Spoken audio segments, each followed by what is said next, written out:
I'm also playing, weirdly enough, I'm playing DLC for a game. And this is a game that, or a bunch of games that I grew up playing. And when they said, hey, do you want to check out the DLC for the Atari collection, the Atari 50 collection, this is the Namco legacy pack here.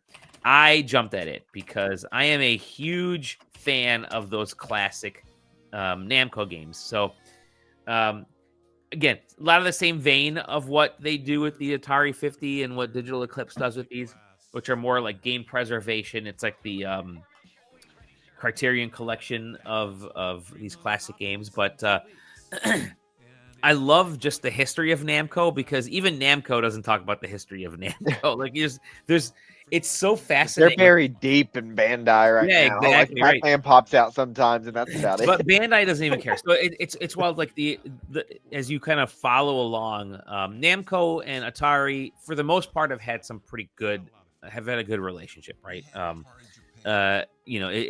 It's the Atari trying to go to Japan and start up a Japanese arm over there, and they figured, let's do it. Let's get that going.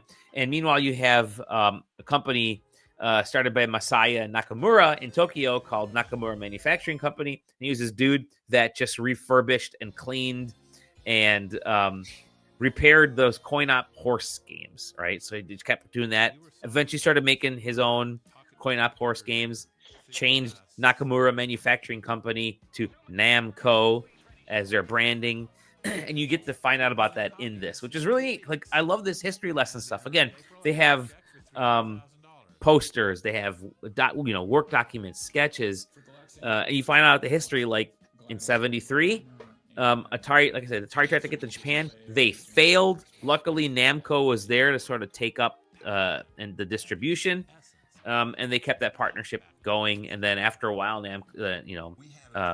Nakamura said, "Why don't we start making our own games as well?" And that's where stuff like I think '78 Galaxian came out.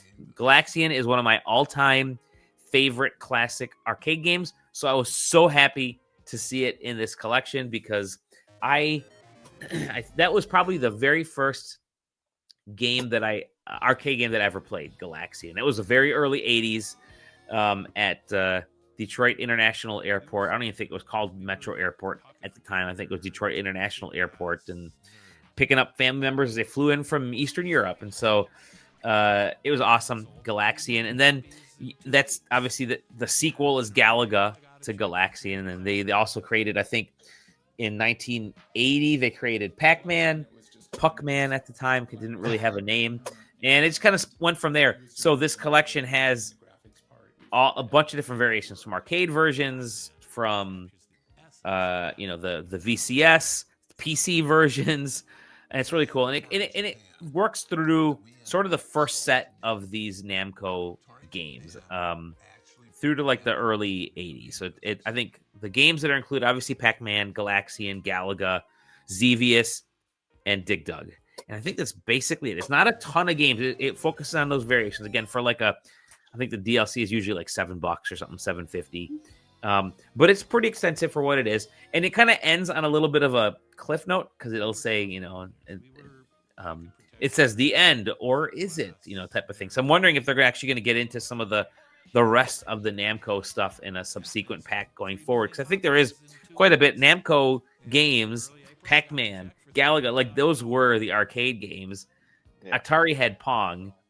So I think it was really cool. Anyways, I loved hearing about it. Loved hearing about how they brought Pac-Man to the VCS, especially focusing on how they like found out, like they have so many cool folks that they're interviewing in videos in this, like Nolan Bushnell's in there, a bunch of other folks. But realizing that they could use the flicker that was sort of a problem on the VCS, that became how the ghosts were animated in a way. So they use the actual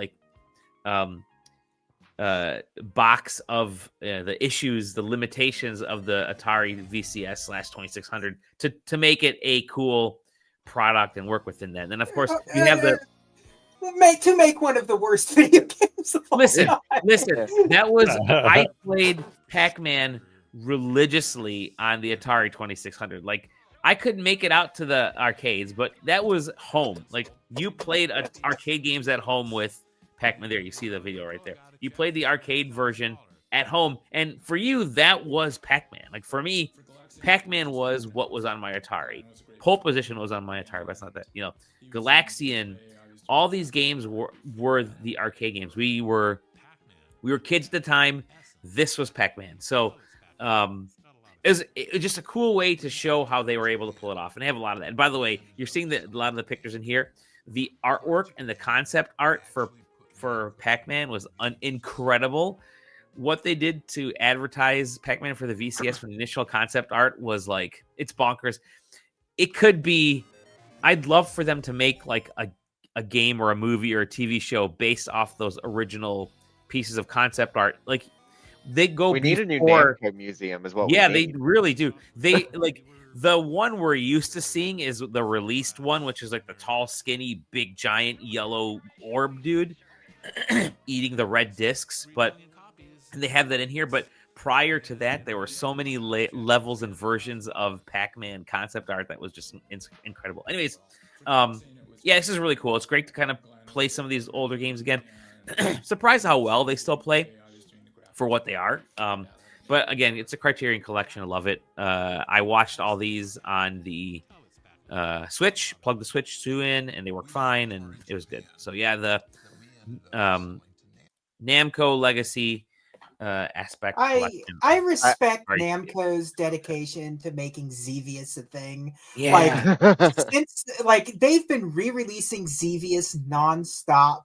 And nobody buys it, but they keep, because I think Xevious is even one of those like GBA Advance NES classics. They just it's Xevious 3D on the 3DS. They just keep shoving out Xevious games. Yeah, it's so good. I really like the like idea of like, it's, you know, like, especially because I think Mortal Kombat does this as well. Like, it's more like a documentary, but then you also get to play the games as well, because it's like, you know, because listening to that, I was like, I always like to like just have a Blu-ray and just watch this documentary, but then it's like, well, you know what, why not just put it on a game disc and just let me play the games as well? I can. Well, that was the thing with the DLC, this Namco DLC in particular, is that I always complained, and I think on the original release, I'm like, it's cool that we have this, but they're only showing the good side. They're completely ignoring the garbage. Like, it needs to be warts and all, and by including stuff like Pac-Man 2600 was considered one of the like 3 main perpetrators of the 83 crash. Like, right. It's just they made $1 billion of it.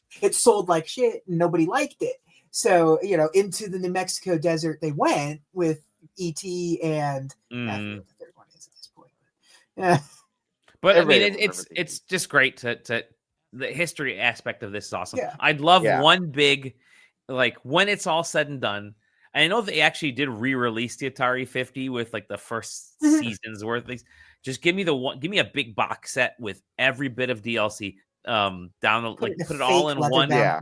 Leather-bound book, because I would freaking love to own that. I do like in general they're including, like, you know, in all these collections, including like the bad games, because I know the Mortal Kombat collection has their bad games. Bubsy just did Bubsy. That's all bad. So yeah, you have to, because that's what makes the actual game special, you know, to understand the development process, what was good, how things changed from then. Like, porting was more intense. Porting was more important back in the early 80s than it is today. Yeah, today, because we have unified development backends and stuff, you know, you have languages people work with, Unity and Unreal and all that. But back then it was like, you just had, all right, hey guys, we got a copy of the game on the cart. Let's reverse engineer it and try to make it work for this other platform. And that's really, really what a lot of it was. So yeah, the Atari 50, the